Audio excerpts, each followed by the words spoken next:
പുതിയൊരു വീഡിയോയിലേക്ക് എല്ലാ മാന്യ പ്രേക്ഷകർക്കും സ്വാഗതം. ഇന്ന് ഞാൻ നിങ്ങളുമായി പങ്കുവെക്കുന്ന update king of the ring ടൂർണമെൻറ്റിൻ്റെ സെമി ഫൈനൽ മത്സരങ്ങൾ ഇപ്പോൾ കൺഫേം ചെയ്തിട്ടുണ്ട്. അപ്പോൾ നമുക്ക് അധികം ദീർഘിപ്പിക്കാതെ നേരെ വീഡിയോയിലോട്ട് തുടക്കാം. ഇന്ന് കഴിഞ്ഞ സ്മാക്ഡൗൺ എപ്പിസോഡിൽ നടന്ന രണ്ട് ക്വാർട്ടർ ഫൈനൽ മത്സരങ്ങളിൽ ആദ്യത്തേത് LA Knight വേഴ്സസ് ടാമ ടോങ്ക തമ്മിലുള്ള മത്സരമായിരുന്നു. അതിൽ സോളോ സിക്കോവ, ടോങ്ക ലോവ തുടങ്ങിയവരുടെ സഹായത്തോടു കൂടി ടാമ ടോങ്ക LA Knightനെ പരാജയപ്പെടുത്തിക്കൊണ്ട് സെമി ഫൈനലിലേക്ക് യോഗ്യത നേടുന്നതാണ് കാണാൻ സാധിച്ചത്.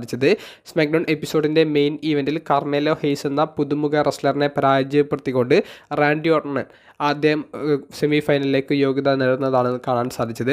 അങ്ങനെ മത്സരം കഴിഞ്ഞതിന് ശേഷം പ്ലഗ്ലൈൻ ഗ്രൂപ്പിൻ്റെ മ്യൂസിക് പ്ലേ ആകുന്നു. അവർ എൻട്രൻസ് സ്റ്റേജിൽ വന്നു നിൽക്കുന്നു. അപ്പോൾ അവർക്കുള്ള വലിയൊരു വെല്ലുവിളിയും റാൻഡി ഓർട്ടൺ കൊടുത്തിട്ടുണ്ട്. അതായത് റാൻഡി ഓർട്ടൺ ഈ ഒരു കിങ് ഓഫ് ദ റിംഗ് എന്തായാലും വിജയിക്കുമെന്നും ടാമ ടോങ്കയെ അടിച്ചോടിക്കുമെന്നും ടാമ ടോങ്കയ്ക്ക് റാൻഡി ഓർട്ടൺ എന്ന താൻ ആരാണെന്നുള്ളത് ഇൻട്രൊഡ്യൂസ് ചെയ്ത് തരാമെന്നുള്ളതും റാൻഡി പറയുന്നുണ്ട്. തൻ്റെ കൈവശമുള്ള ഡേഞ്ചറസ് ലെറ്റേഴ്സായ RKO ഞാൻ നിനക്കെതിരെ എന്തായാലും ഉപയോഗിക്കുമെന്നുള്ളതും റാൻഡി ഓർട്ടൺ വലിയൊരു വെല്ലുവിളി പോലെ ബ്ലഡ് ഗ്രൂപ്പിനും ടാമ ടോങ്കക്കും കൊടുക്കുന്നുണ്ട്. അപ്പോൾ റാൻഡി ഓർട്ടന് ഫൈനലിലേക്ക് എത്താമെന്നുള്ള വലിയൊരു ആത്മവിശ്വാസം ഉള്ളതായിട്ടാണ് അവർ സ്മാക്ഡൗൺ എപ്പിസോഡ് അവസാനിപ്പിച്ചിരിക്കുന്നത്. ബ്ലഡ് ഗ്രൂപ്പും റാൻഡിയും ഫേസ് ടു ഫേസ് നിൽക്കുന്നതോട് കൂടിയിട്ടാണ് സ്മാക്ഡൗൺ എപ്പിസോഡ് അവസാനിക്കുന്നത്. അടുത്ത ആഴ്ചത്തെ സ്മാക്ഡൗണിലാണ് ഈ ഒരു സെമി ഫൈനൽ മത്സരം നടക്കുന്നത്. അടുത്ത ആഴ്ചത്തെ സ്മാക്ഡൗൺ എപ്പിസോഡ് സൗദി അറേബ്യയിൽ വെച്ചിട്ടാണ് നടക്കുന്നത് എന്നുള്ളൊരു പ്രത്യേകതയുമുണ്ട്.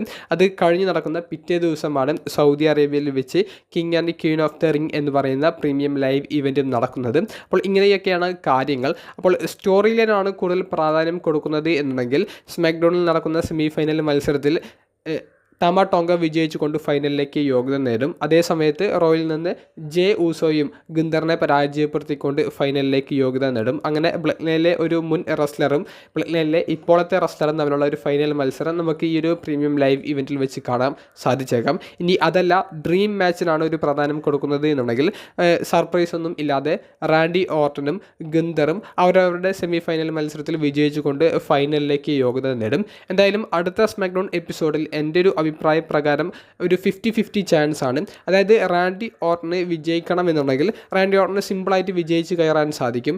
എന്നാൽ റാൻഡി ഓർട്ടൺ പരാജയപ്പെടണമെന്നുണ്ടെങ്കിൽ ബ്ലഡ് ലൈനിലേക്ക് ജേക്കബ് ഫാറ്റുവിൻ്റെ ഒരു ഡെബ്യൂ അവർക്ക് കാണിക്കാൻ പറ്റിയ ഒരു സന്ദർഭമാണ് അടുത്ത സ്മാക്ഡൗൺ എന്ന് പറയുന്നത്. അപ്പോൾ ജേക്കബ് ഫാറ്റുവിൻ്റെ സർപ്രൈസ് ആയിട്ടുള്ള ഒരു ഡിസ്ട്രാക്ഷൻ അതുമൂലം ടാമ ടോങ്ക സെമി ഫൈനലിൽ വിജയിച്ച് ഫൈനലിലേക്ക് യോഗ്യത നേടുന്നു. ആ ഒരു രീതിയിലേക്ക് അവർക്ക് സ്റ്റോറി അവർക്ക് ബിൽഡ് ചെയ്യാൻ സാധിക്കും. അങ്ങനെയാണെങ്കിൽ റാൻഡി ഓർട്ടനെ അവർക്ക് തരം താഴ്ത്താതെ പ്രസൻറ്റ് ചെയ്യാനും സാധിക്കുന്നതാണ്. അപ്പോൾ ഇതാണ് ഈ സെമി ഫൈനൽ മത്സരത്തെക്കുറിച്ചിട്ടുള്ള എൻ്റെ ഒരു പ്രൊഡിക്ഷൻ.